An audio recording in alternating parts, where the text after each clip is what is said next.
तो फाइनली कल आपका एग्ज़ाम है एंड आई थिंक सारी प्रिपरेशन हो चुकी होंगी। और अगर प्रिपरेशन नहीं हुई है तो ये वीडियो देख लीजिएगा, ठीक है।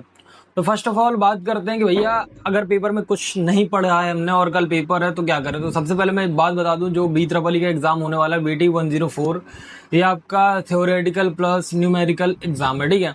एंड मैंने जो अपना एनालिसिस किया है प्रीवियस PYQ उसको देख के, तो मैंने यही एनालाइज किया कि 4 से 5 न्यूमेरिकल आते हैं। एंड जो दिसंबर 2025 का एग्जाम है उसमें आई थिंक 7 न्यूमेरिकल क्वेश्चंस आए हुए हैं एंड आपके 7 में से 11 थ्योरेटिकल क्वेश्चन है। तो मतलब जो एवरेज है वो 40-60, 50-60, या आप बोल सकते हो 45-55 या 35-65 का रहता है, ठीक है। सो जिनने कुछ नहीं पढ़ा है तो कोशिश करो कि 1 से 5 तक की जितने भी इंपॉर्टेंट थ्योरेटिकल क्वेश्चंस हैं प्लीज वो कर लो। एंड अगर आप न्यूमेरिकल कर सकते हो तो Kirchhoff's current law, Kirchhoff's voltage law और थेवेनिन्स थ्योरम या सुपरपोजिशन थ्योरम्स को देख लो। एंड एक चीज ध्यान रखना, में भी हो सकता है कि आपका जो सुपरपोजिशन थ्योरम है या थेवेनिन्स थ्योरम है ये आपको कभी कभार प्रूफ में भी आ जाती है। इसके न्यूमेरिकल्स तो आते ही आते हैं बट आपका प्रूफ में भी आ जाता है सुपरपोजिशन थ्योरम और आपका थेवेनिन्स थ्योरम, ठीक है। ये हो गया। एंड एक चीज ध्यान रखना कि आपका जो वोल्टेज सोर्स है या करंट सोर्स है प्लीज इनको कर लेना, ये आ सकता है, ठीक है। एंड दूसरी चीज फिर आपका RL और RC और RLC सर्किट के न्यूमेरिकल तो देखो आते ही आते हैं एंड इनका थ्योरेटिकल क्वेश्चन भी एक आता, तो प्लीज ये कर लेना, ठीक। एंड आपका ट्रांसफार्मर हो गया, ट्रांसफार्मर के बाद डीसी मशीन हो गया, ठीक है। इसका कंस्ट्रक्शन दो, मतलब ट्रांसफार्मर एंड डीसी मशीन का कंस्ट्रक्शन कर लेना, वर्किंग कर लेना एंड इनका कौन से प्रिंसिपल पे काम करता है एंड हो सके तो इनके न्यूमेरिकल कर लेना, ठीक। एंड अब बात करते हैं, एक क्वेश्चन आता है इफिशियंसी निकालने के लिए कि इफिशियंसी कितनी है, ठीक है। तो इफिशियंसी का फॉर्मूला N=टू समथिंग कुछ ऐसा होता है, तो प्लीज उसको देख लेना एंड इतने में तुम्हारा काम हो जाएगा, ठीक है।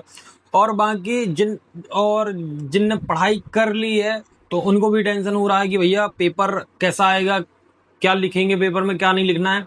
तो देखो मैं एक चीज बता दूं, अगर तुम फर्स्ट टाइम पेपर को अपियर करने वाले हो तो ज्यादा पैनिक मत करना, पेपर इजी आता है बट डिपेंड करता है आपकी प्रिपरेशन के ऊपर कि आप क्या प्रिपेयर कर रहे हो, कैसे प्रिपेयर कर रहे हो एंड जो आपका वे ऑफ प्रेजेंटेशन है कॉपी में वो कैसा है, ठीक है। एंड अगर आपका बैक का एग्जाम है, क्योंकि बहुत सारे स्टूडेंट्स का बैक का एग्जाम है, तो भैया आप जो पिछले सेमेस्टर में जो चीज़ें की हैं उनसे थोड़ा सा सीखना, कोशिश करना कि इस बार आप कुछ चीज़ों को इम्प्रूव करो।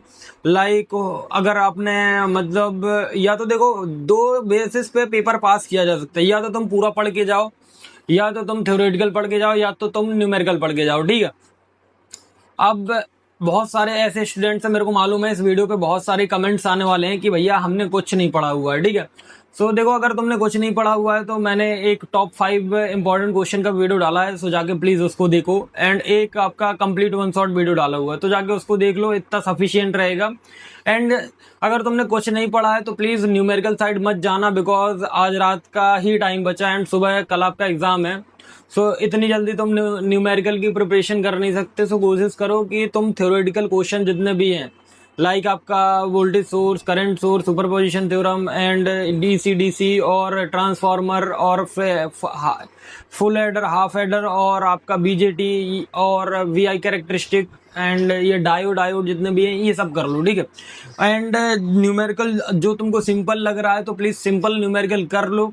एंड अगर करना चाहते तो कर लो, अदरवाइज मेरा तो यही ओपिनियन है कि प्लीज आप लोग न्यूमेरिकल में ना जाके सिर्फ थ्योरेटिकल पढ़ो। एंड जिनने पढ़ लिया है सो आप अपना प्रिपरेशन करो, रिवीजन करो एंड आराम से चिल करके सोना एंड सुबह बढ़िया अपना प्रिपरेशन करके पेपर दे के आना, ठीक है। अब एक चीज बता दूं कि जो आपका बी ट्रिपल ई का पेपर है, बी ट्रिपल ई के पेपर में मैटर क्या करता है, बहुत ज्यादा ये मैटर करता है कि आपका जो वे ऑफ प्रेजेंटेशन है वो बहुत ज्यादा मैटर करता है। तो कोशिश करना कि 16 क्वेश्चन में, मतलब 8 क्वेश्चन आते हैं, AB पार्ट करके 16 हो जाते हैं, ठीक है। तो कोशिश करना उन 16 क्वेश्चन में तुमको 4-5 क्वेश्चन पहले कौन से बन रहे हैं, क्योंकि जो तुमसे अच्छे से बने सबसे पहले वही करना। क्योंकि सबसे पहले क्या होता है कि अगर तुम अच्छे क्वेश्चंस आगे करोगे एंड टीचर ने कॉपी चेक की तो उनको यही लगेगा कि हाँ सामने वाले बंदे ने एकदम बहुत बढ़िया कॉपी लिखी है एंड हो सकता है कि वो तुमको अच्छे मार्क्स दे जाएं, ठीक है। एंड 10 के 10 क्वेश्चन अटेम्प्ट करना, 10 के 10 क्वेश्चन इट मीन्स क्वेश्चन 5 आते हैं, AB पार्ट करके 10 हो जाते हैं। एंड ज्यादा टेंशन मत लो, आराम से जितना मतलब पढ़ लिया है, कॉन्फिडेंट रहो एंड अपने ऊपर ट्रस्ट करो कि भाई मैंने पढ़ लिया है, बाकी इतने में मेरा काम हो जाएगा, ठीक है।